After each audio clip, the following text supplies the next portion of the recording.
Pakusgan pa sa Provincial Veterinary Office ang Sagip Hayop Program atol sa kalamidad. Din duha ka adlaw ang gipahigayong Sagip Hayop Seminar sa Munisipyos Lupon alang sa mga mag-uumagikan sa barangay nga kanunay maapektuhan sa grabing pagbaha. Ang maong lakang usa ka importanteng paningkamot sa pagpanalipod sa panginabuhian sa mga mag-uuma, sumala ni Dr. Miles Urbanoso. Kinahanglan nga dili lang ang mga tao ang mo-evacuate panahon kung adunay katalagman apan apil usab ang mga hayop. Nalipay gid si Doc Eric ato no kay nagitay significant na outcome ato nga diskusyon ato nga meeting no kay ang mga livestock raisers mismo ang nag-identify ng mga barangay kung aha nila pwedeng ibutang ang ilahang mga hayop. Naka-identify sila sa ilahang evacuation centers o evacuation area nga specifically para sa mga hayop.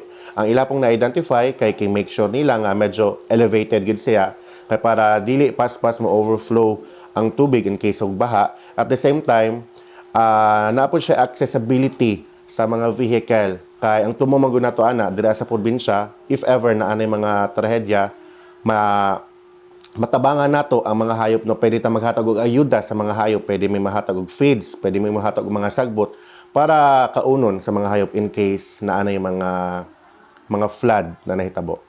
Kay baluang mokabat na ngadto sa 7 milyones nga kantidad sa livestock sa tibok Davao Oriental ang naitala sa ahensya nga nadaot gikan sa epekto sa TD Kabayan niadtong nakalabing tuig sa bulan sa Enero. Ang maong lakang gidayeg usab ni Nanay Suling Pilen diin dako matud pa kinig tabang alang kaniya nga namuhi og mga hayop. Natural di po namo biyaan kay unsaon amo biyaan og mabanlas og apil. Amo nga og magbagyo og mag-ulan og tuda, kinahanglan nga among mabitbit ang among mga hayop kay mao ni makatabang sa among kalisod karong panahon na. Naglaom karon ang Provincial Veterinary Office nga kini nga lakang masuportahan sa 11 ka mga munisipalidad sa Davao Oriental.